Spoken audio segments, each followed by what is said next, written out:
Good morning, everyone. It's Reverend Mike Capron back with another Bible reading and sermon on our loose topic of the spirituality of conflict. Today we're going to look at passages with this odd idiom, the weeping and gnashing of teeth. I'm going to start with a story from Matthew 8, 5 through 13.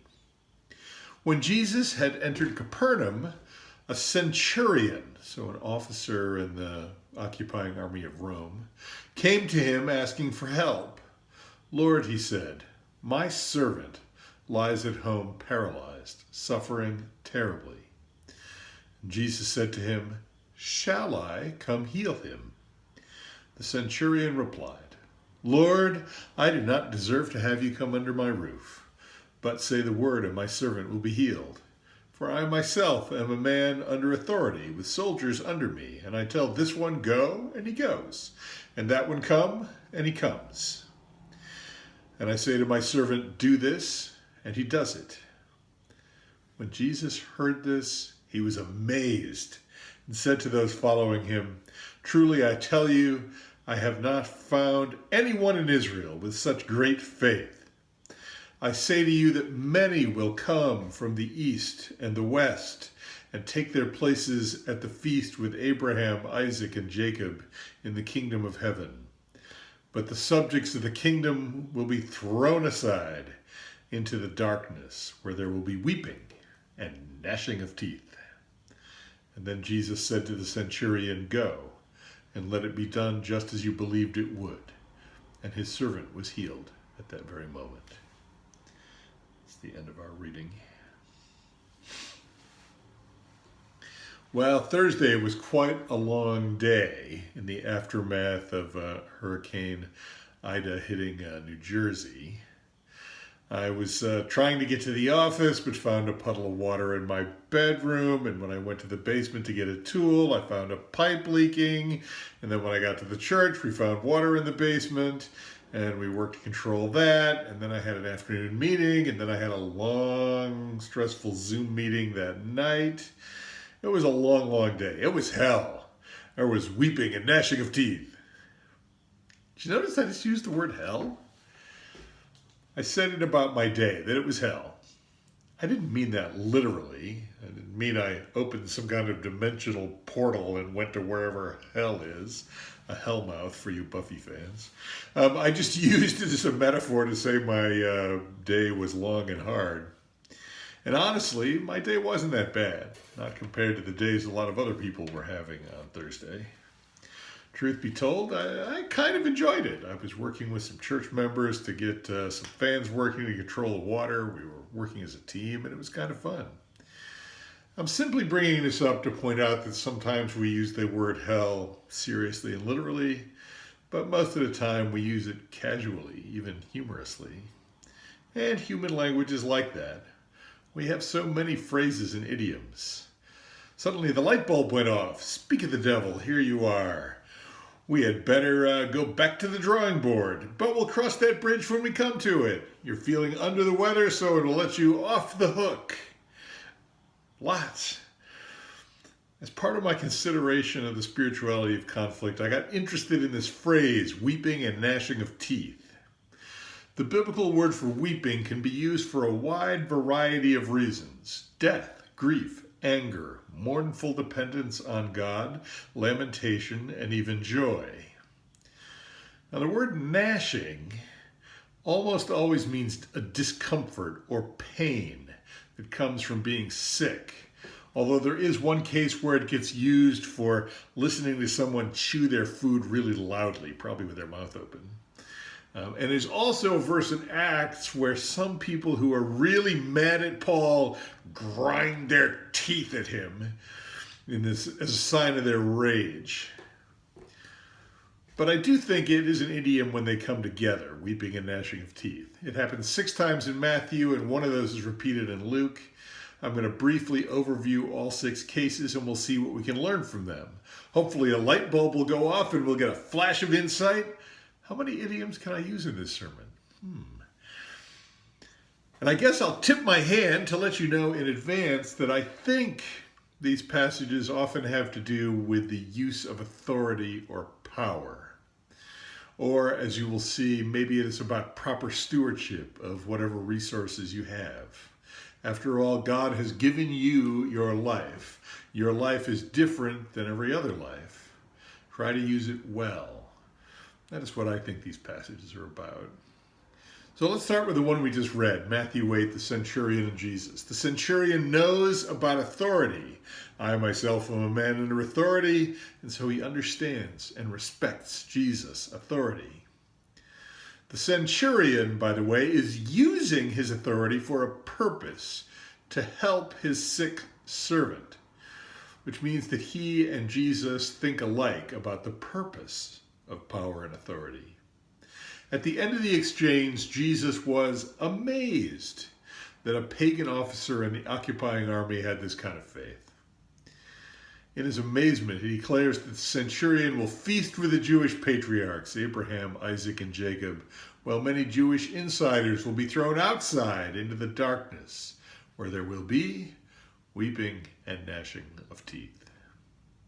So there's a reversal, where the outsider who understands authority and has faith will be led in, while the insider who doesn't have faith or doesn't understand authority will be cast out into the darkness. And there's our idiom, weeping and gnashing of teeth. Notice that Jesus doesn't say that it's the people who've been cast out that will weep and gnash teeth.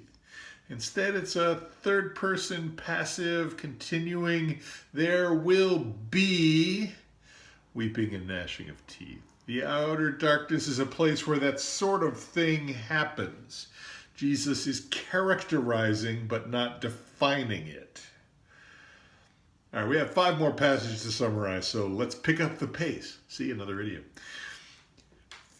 Matthew 13, the parable of the weeds. Farmer plants a field with good seed, but an enemy sneaks in and plants weeds. The servants ask the farmer, "Do you want us to pull up the weeds?" "No," he answered, "because while you are pulling up the weeds, you may uproot the wheat with them. Leave the weeds. We'll take care of it at the harvest." A few verses later, Jesus explains the parable to his disciples. The field is the world, and the good seed stands for the people of the kingdom. The weeds are the people of the evil one. So it will be at the end of the age, Jesus says.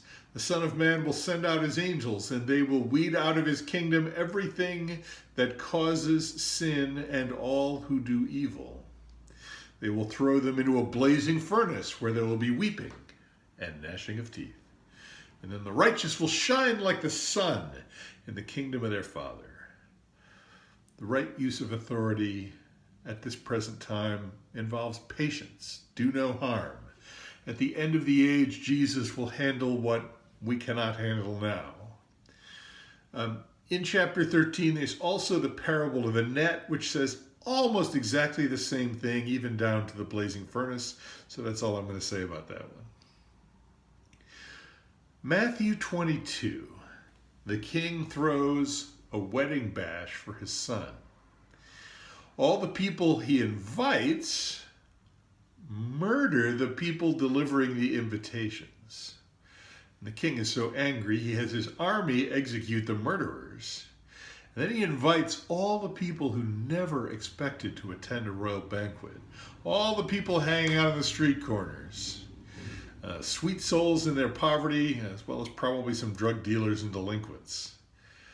So this giant wedding hall is filled with all kinds of outsiders, maybe they've come from east and west, who are now insiders that never expected to be at a royal wedding, when the king spots someone not properly dressed. At first I was confused by that. Of course he's not properly dressed. He's some random guy on a street corner. How can you be mad at him? I was confused until I researched the customs of the day. The king provided enough wedding robes for all the guests. The first thing they did after arriving was to put on a robe supplied by the king.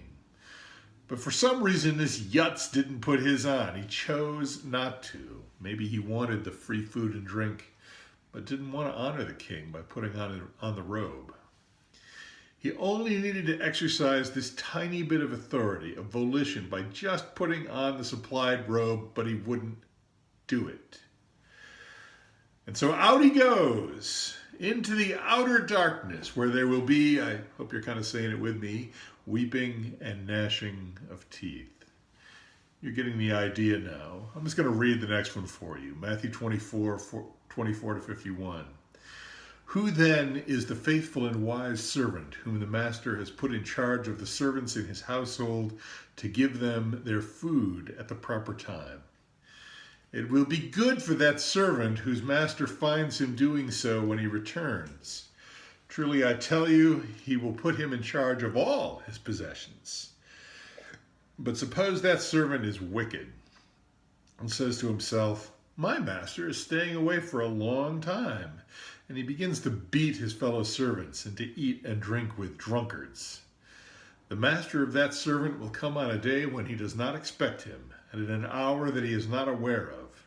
He will cut him to pieces and assign him a place with the hypocrites, where there will be weeping and gnashing of teeth.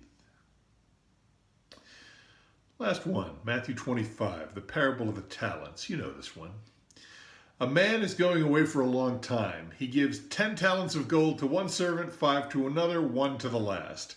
The last one, with only the 1 talent, is so nervous that he doesn't even lift a finger to do anything with it.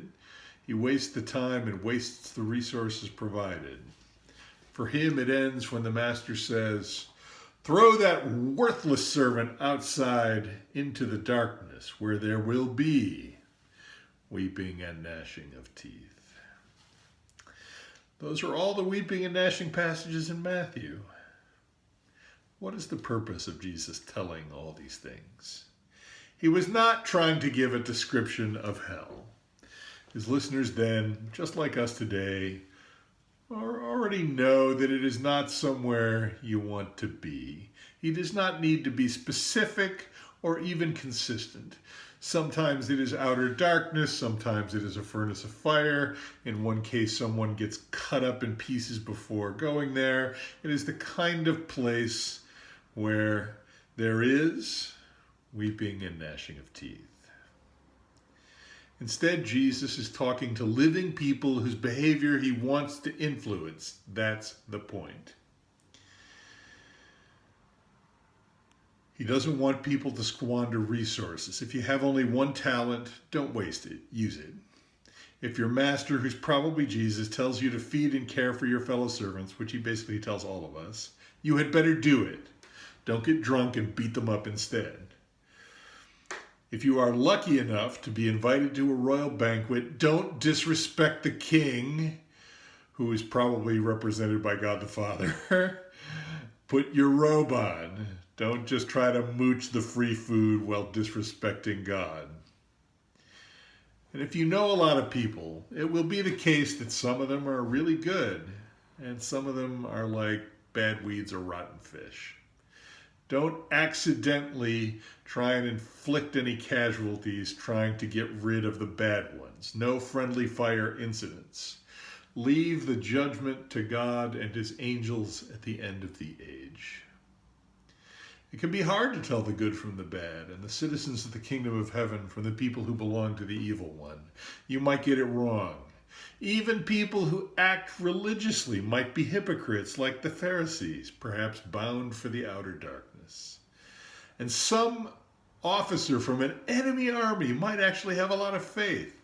All kinds of unexpected people from east and west will show up and eat with all the saints of the Bible at the great feast in the kingdom of heaven. It won't be just us, or people who look like us, or people who act like us, or even people who talk like us. There will be some surprises. You don't know who will be sitting next to you, so be ready for anything, anyone. God has given you some number of talents, some authority over your little corner of life, some influence over other people, some chance to put on a robe and be identified with Jesus. Don't waste it. Use your authority well. Like the centurion that amazed Jesus with his faith as he asked for his servant, a person of lesser status, to be healed. He showed love for the person who had less. And Jesus, who was the servant of all, understood and respected that. All these stories tell us something about the world. They also tell us something about Jesus, and they exhort us to a Jesus-like way of life. So listen to Jesus, follow his advice, love him and follow him, and all will be well. Amen. Goodbye, my friends.